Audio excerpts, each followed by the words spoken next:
the Tibetan so-called prayer wheel.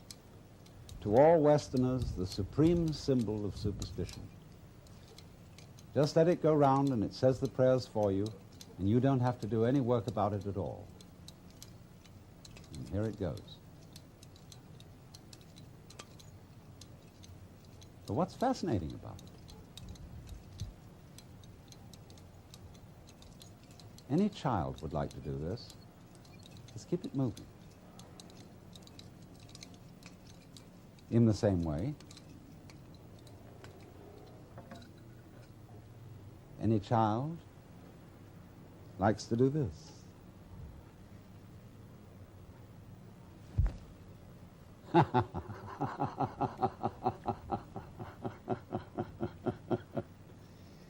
Swing it around. It's curious. It doesn't form a perfect circle because you have to make your hand go whoop, whoop, whoop, whoop, whoop. And so its path is an ellipse.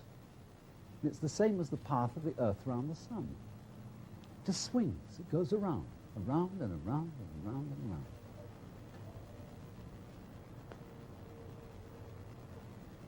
An orange on the end of a string. What's the fascination of it? Why does one like to do this and just keep it up? You know, I'm sort of stuck with it right now, and I can hardly let go of it. You know, I'm supposed to go on with this program, but I'm so fascinated with spinning this orange on the end of the string that I don't know if I'm going to make it. Why do we like to do that? We'll play music, we'll dance, and we'll do other things like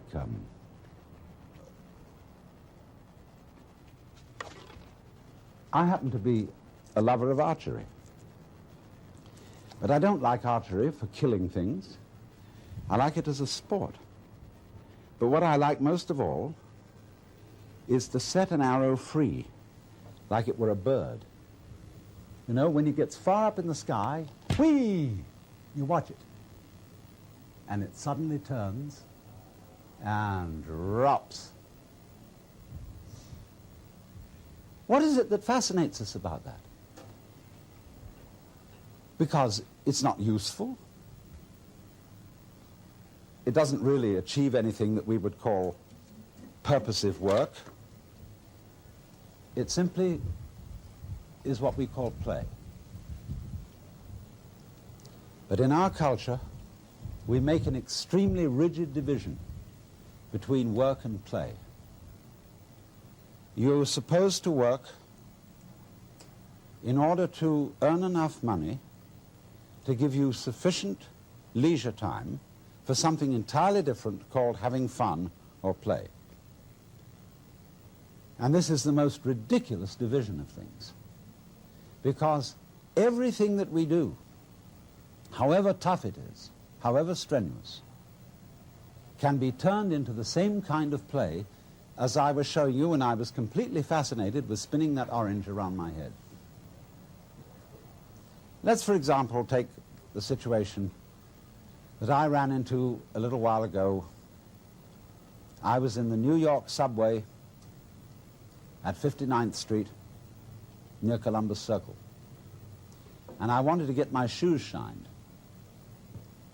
Actually, I don't wear shoes except when I'm on the East Coast, because there one dresses respectably, and on the West Coast I wear Indian moccasins because it's the only comfortable shoe I can wear. But on the East Coast, you know, you wear an ordinary shoe. So I went to get my shoe shined, and here was this black fellow who was making shoe shining a real art. He got his cloth, you know, which you spread out like this, and was going over my shoe.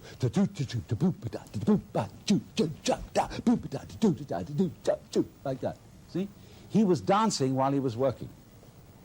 And he had just the same fascination in shining shoes as one has spinning this thing round one's head. Imagine, too, if he were a bus driver. Bus driver is ordinarily considered an absolutely harassed person. He's got to watch out for all the laws, all the competing traffic, the cops, the people coming on board giving their fares, and he has to give them change. And if he has it in his head that this is work, it will be hell. But let's suppose he has a different thing in his head. Supposing he has the idea that moving this enormous conveyance through complicated traffic is a very, very subtle game. And he has the same feeling about it that you might have if you were playing the guitar or dancing. And so he goes through that traffic, avoiding this and avoiding that, and taking a fare like this, and he makes a music of the whole thing. Well, he's not going to be tired out at the end of the day. He's going to be full of energy when he gets through his job. Or suppose you're condemned to be a housewife, which is the most lowly of all occupations, and you have to clean up. You know, I've said that there are only 4 fundamental philosophical questions. The first is, who started it? The second is, are we going to make it? The third is, where are we going to put it? And the fourth is, who's going to clean up? And this is the lowliest of all occupations. The housewife who washes the dishes and the garbage collector who takes away the stuff. And he has to find out where we're going to put it.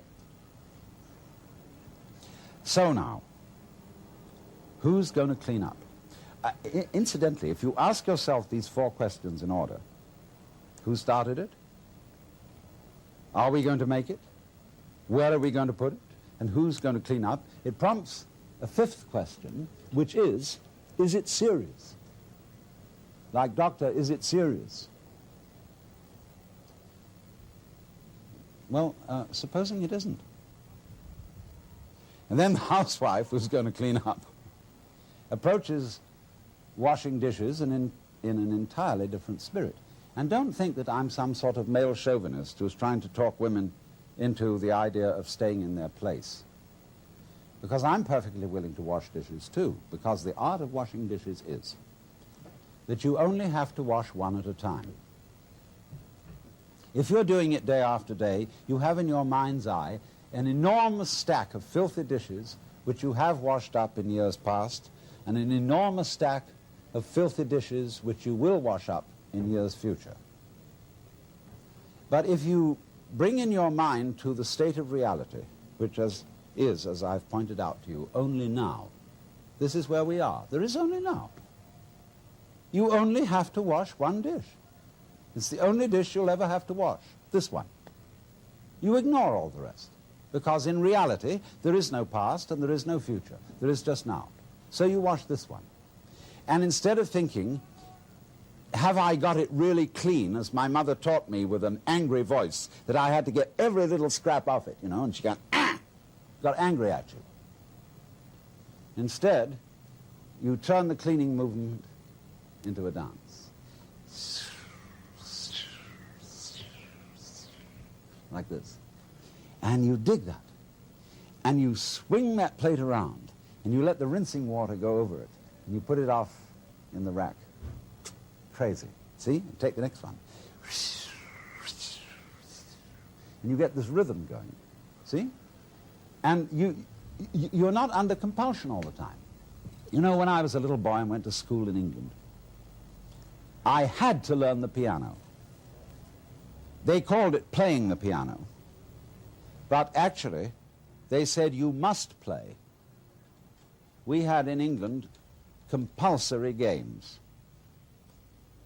They used to post notices on the bulletin board in the school where I went to, which said, this afternoon everyone will go for a run. And if you didn't go for a run, and it was found out that you hadn't, you were flogged. So everybody hated going for a run, because they were under compulsion to play. Everybody must play. It's like the whole game of life we're all involved in. It's only a game, but everybody has got to belong. So we went running. I remember one day I was out on a run, and I was trying to enjoy myself because I was running on the balls of my feet, dancing along. And a fellow came up behind me who was running on his heels. He was jogging. And he was going clump, clump, clump, clump, clump, clump, clump, clump.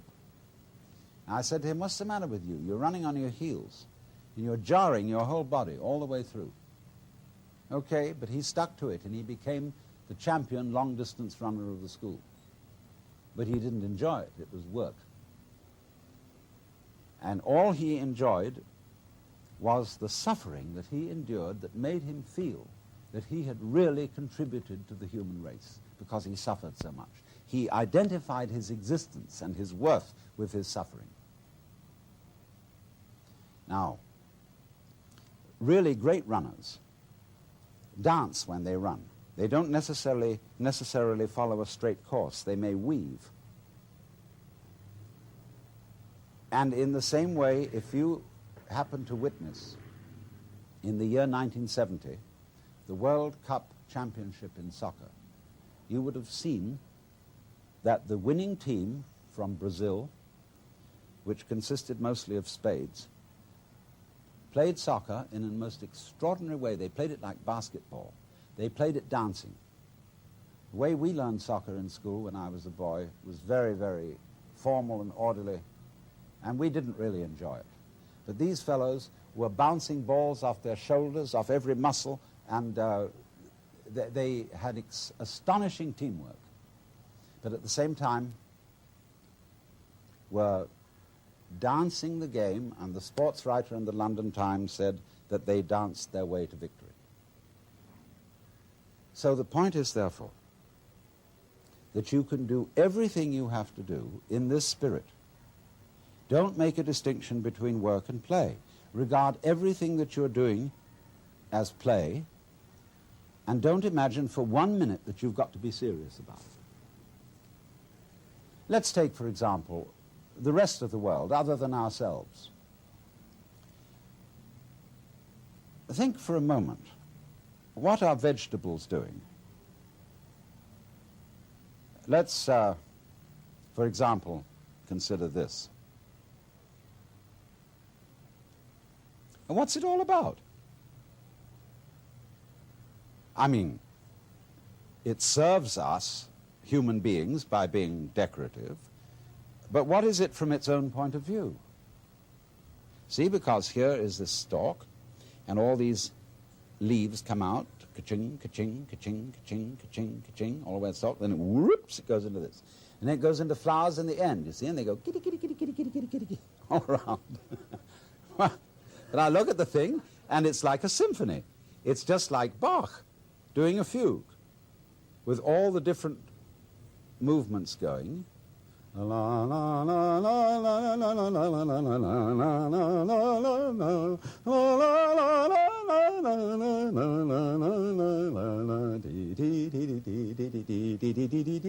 it's what it's about. Well, you say, it's using up air, it's using up energy, it's really not doing anything except being ornamental. And yet here's the whole vegetable world.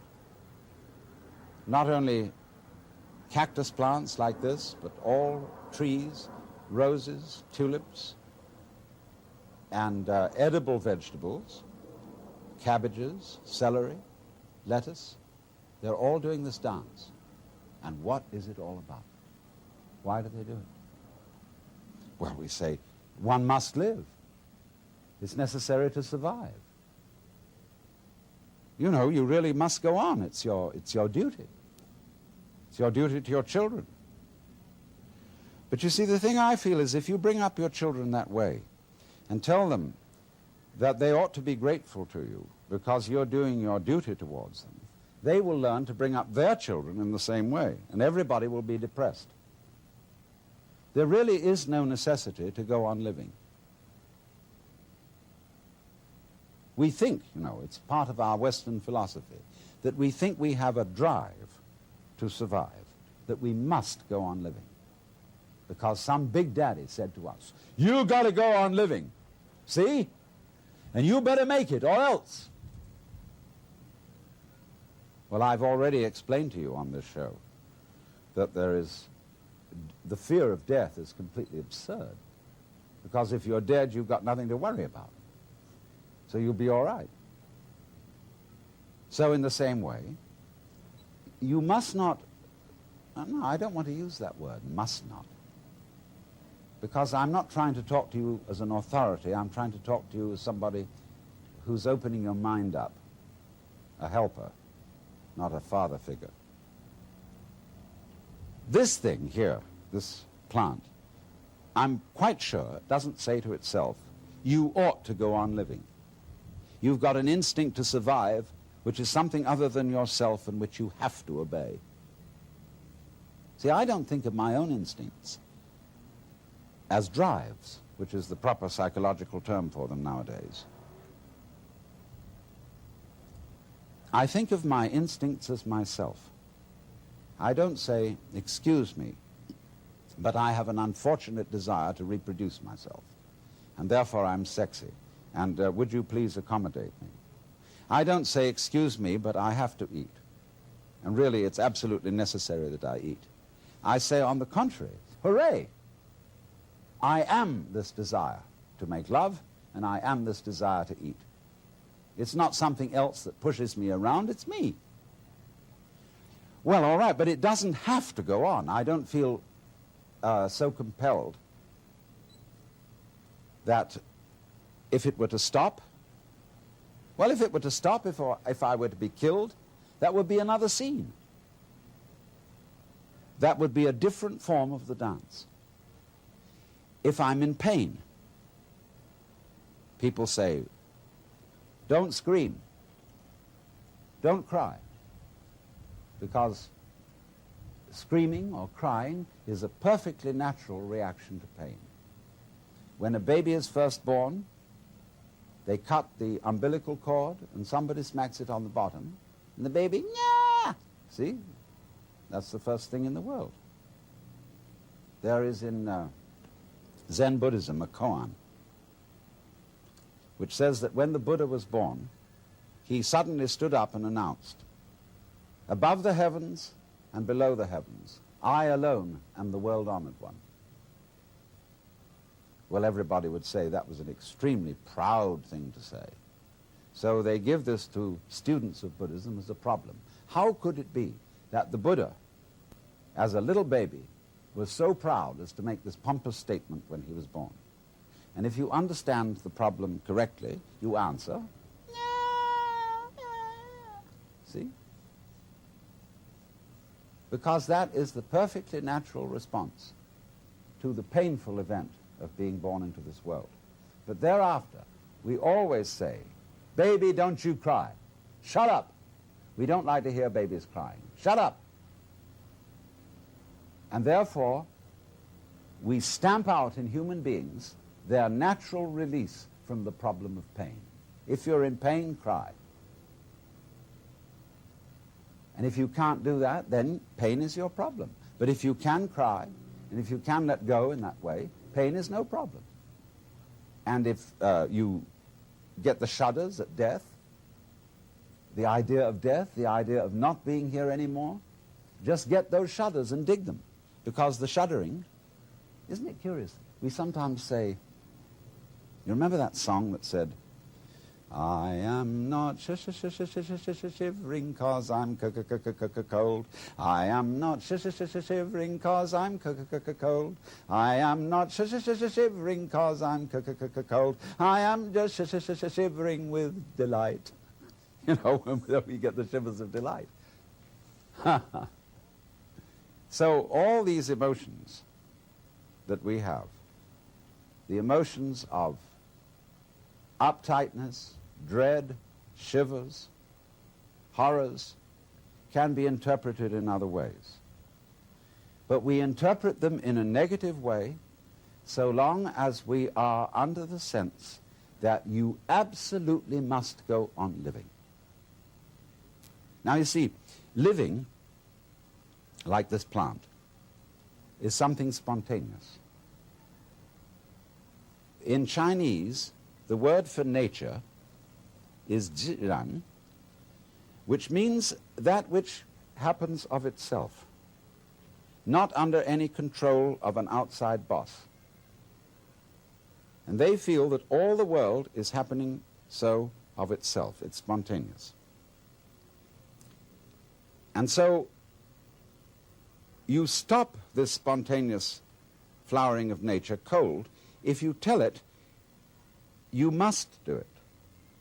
It's like saying to someone, you must love me. Well, it's ridiculous. If I were to ask my wife, darling, do you really love me? And she says, I am trying my best to do so. That's not the answer I want. I want her to say, I can't help loving you. I love you so much I could eat you. And that's what the plant feels in growing. It doesn't feel that it must grow. It's not under orders. It's not a military chain of command. It does this spontaneously. So that when you try to command a spontaneous process, you stop it. It's like saying to someone, now, be unself-conscious. You know, there's a belief in India that if you think of a monkey while you're taking medicine, the medicine won't work. So therefore, when you take your vitamins or next pills, try not to think of a monkey. See? And that will completely tie up the spontaneous process, and it won't work. So all the things that we say to our children, like, well, you must have a bowel movement every day after breakfast. Try, darling, to go to sleep. Stop pouting. Take that look off your face. Oh, you're blushing. Make you feel guilty about blushing. See? All those things are attempts to say this one thing. Darling, little child, you are required to do what will be acceptable only if you do it voluntarily. And everybody on this account is completely mixed up, because we are trying to force genuine behavior. We all admire artists when we say they're unself-conscious. They seem so natural. They seem to dance or paint or talk or play the piano so effortlessly. Of course, a lot of work has gone into it. But if you are a great artist, your so-called periods of practice, when you sit for hours and study your technique on the piano, you will not do that effectively unless it is a pleasure for you. You have to come to the point where going over it again and again is a dance. One of my friends is a great Hindu musician who has the most extraordinary technique in playing an instrument called the sarod. It's like an extremely sophisticated Hindu guitar. His name is Ali Akbar Khan, and he's generally acknowledged to be the leading master of Northern Indian music. He told me once that the comprehension of music is in understanding one note. The meaning of that is he can sit for hours and hours working on this, but there really is only one note at a time. And he gets into that note and listens. He really listens. Gets into the sound. And it simply doesn't matter that it takes a long time, that he'll have to do this for many hours, because he's completely absorbed in listening to the sound he is now making. He's going with that vibration, as when you might chant, you see, like they do in yoga.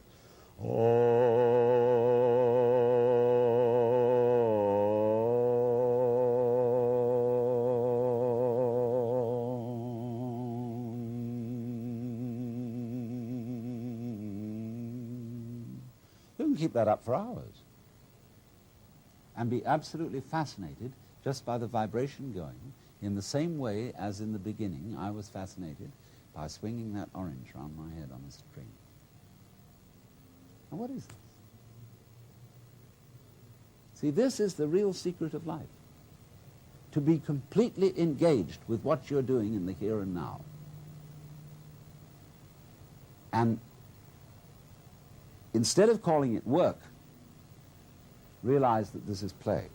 In Hindu philosophy, the whole creation is regarded as the Vishnu Leela. That means the play of Vishnu. Leela means dance or play, and from it we get our word lilt.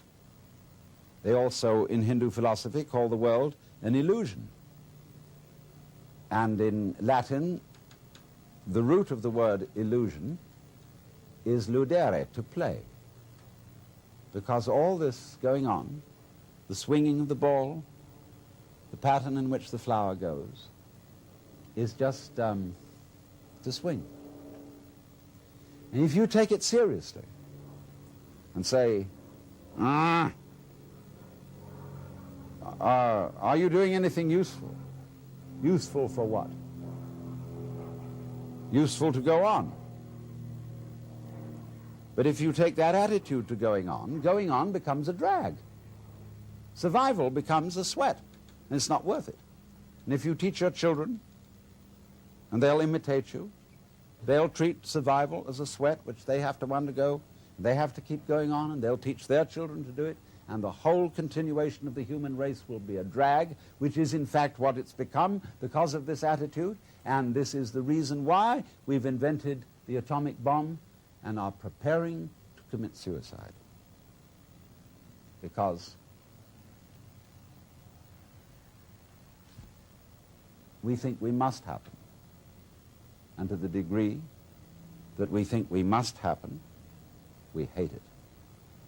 And are going to bring it to an end and stop it. So I was about to say seriously, but I'm going to change my words and say sincerely suggest. You know, I'm not, in talking to you, I'm not preaching. I'm not actually serious, because I'm really with this rather than any kind of deep philosophy and so on. So I suggest to you sincerely. G.K. Chesterton once said that the angels fly because they take themselves lightly. How much more so then he, she who is Lord of the angels?